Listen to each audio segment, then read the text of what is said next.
Now I am confused.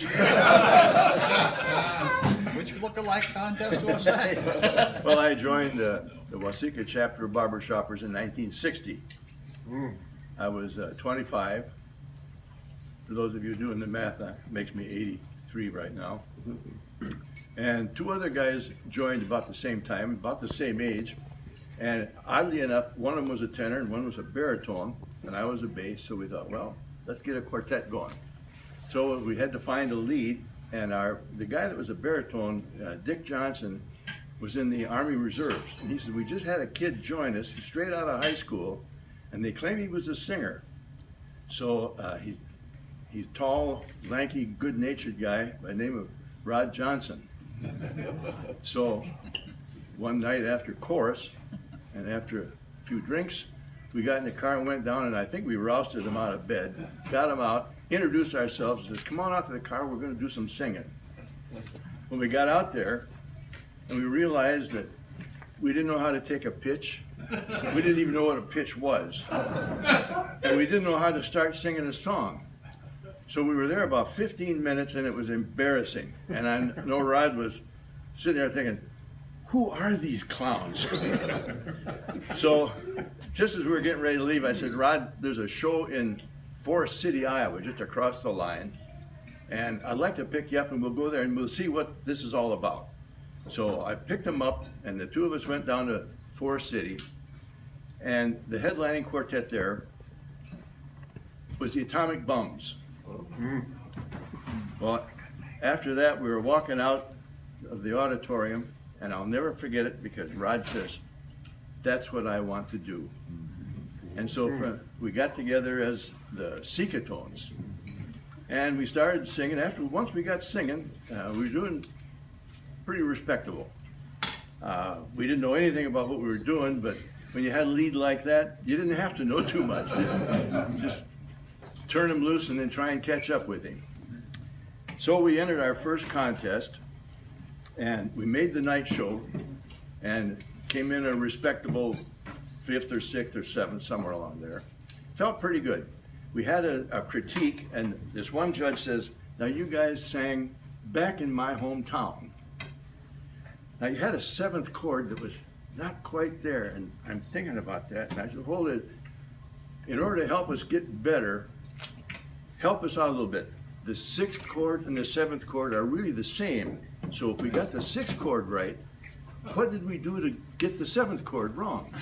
And the guy's, yeah, that's right. And he's looking at us and says, you guys aren't kidding, are you? He said, do you know what a 7th chord is? And I said, well, duh, between the 6th and the 8th. Well, that was the beginning of my education in barbershop harmony. Now we sang together 5 or 6 years, and then we went our separate ways. Rod went to Rochester, sang with the Jiminy Crickets. I went to Minneapolis and joined the Commodores for 25 years. And there I made friends with Ron Tomley. Being from Waseca, we never set the bar really high, you know. And so we got together with Playstead, Jim Johnson, and sang with the Drifters for a few years. Oh, yeah. And then we took a little time off, and then Ron and I wanted to stay together, and we wanted to start another quartet. And about that time, Rod called me from Rochester, and he says, there's a lead coming up from here up to Minneapolis. He's a good lead. He sings in a quartet and everything. You got to grab him. And that's Ron Stong. So when Ron got up here, we approached him and did a little woodshedding with him and thought, well, this is not too bad a sound, so let's find a baritone. Well, just about that time, a guy by the name of Dwight Menegaw got discharged from the Army, came to Minneapolis, joined the Commodores. So we approached Dwight Menegaw. Now, if you ever approached Dwight Menegaw,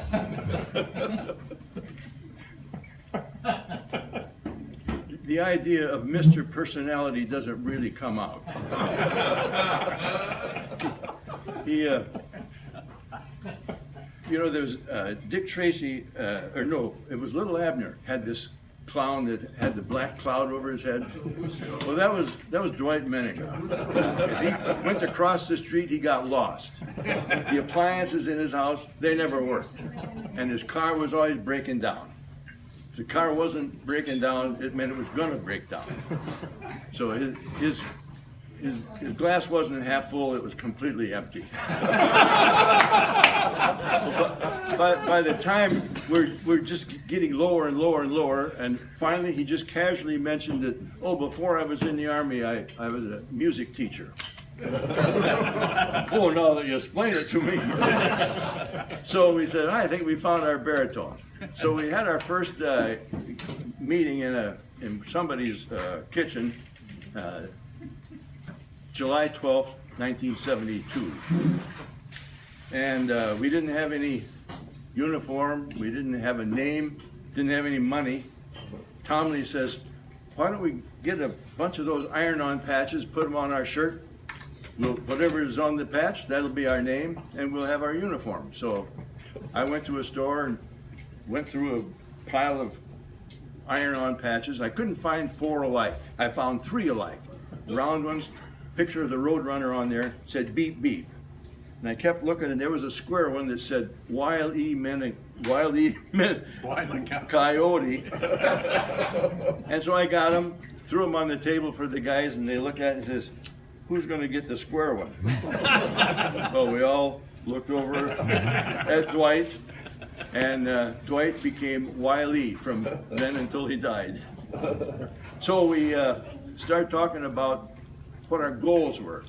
And we talked about the Hut Four and the Melodons, quartets that we kind of liked what they did. They were good singers, they're good entertainers, made people laugh, and that's what we wanted to do. But we knew that there's a fine line between being funny and being foolish.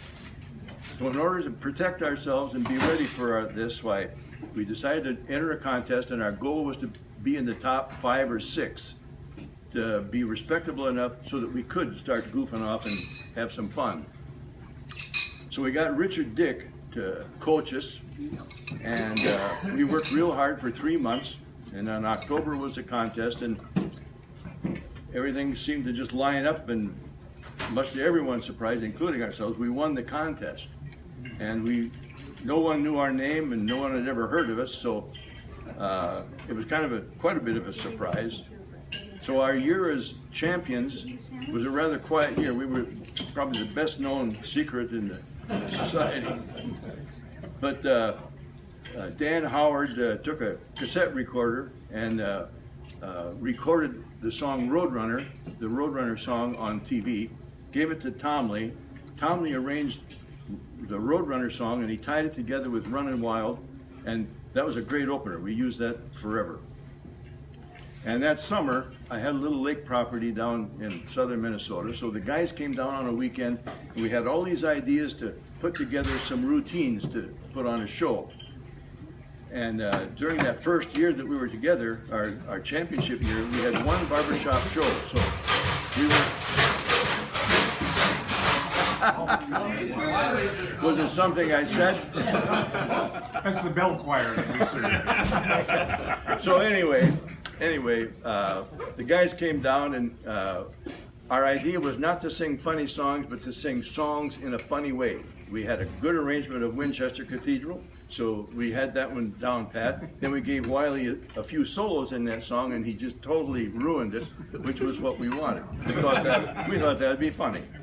And we did Bundle of Old Love Letters, where it's a tear-jerking song, but 3 of us pulled out love letters, and Wiley's looking for his letters, and finally he pulls out this big white envelope, and at the end of the song we're kneeling and he does a pratfall, and we thought that was kind of funny.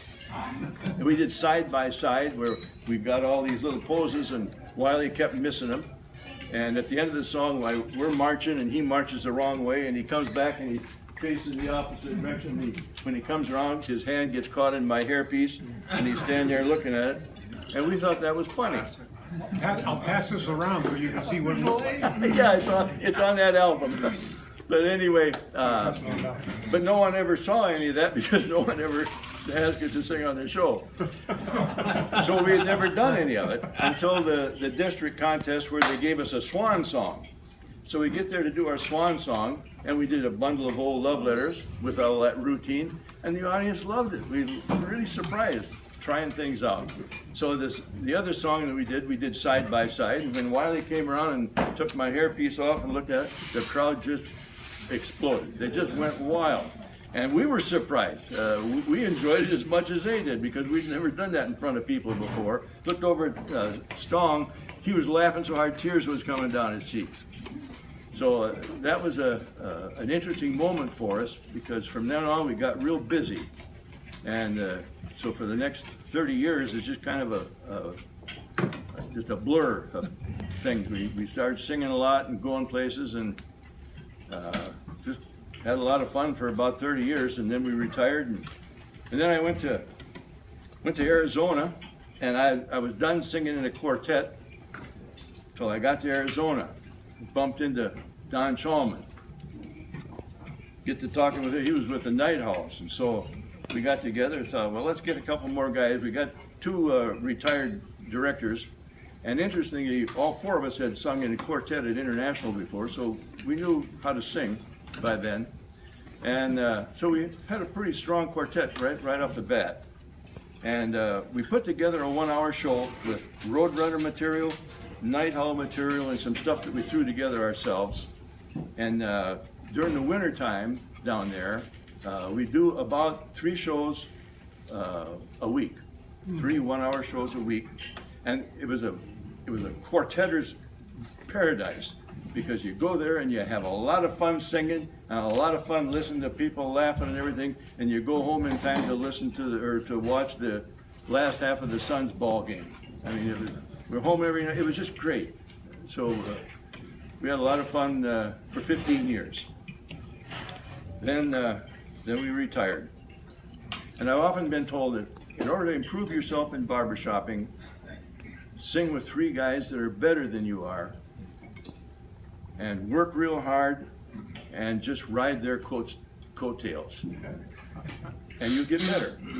And I had the good fortune of being in 4 quartets, and in every one of those quartets I was able to ride other people's coattails, and they took me on a journey that was beyond my wildest dreams. It was just a great career, and that's all I have to say about that. Thank you very much.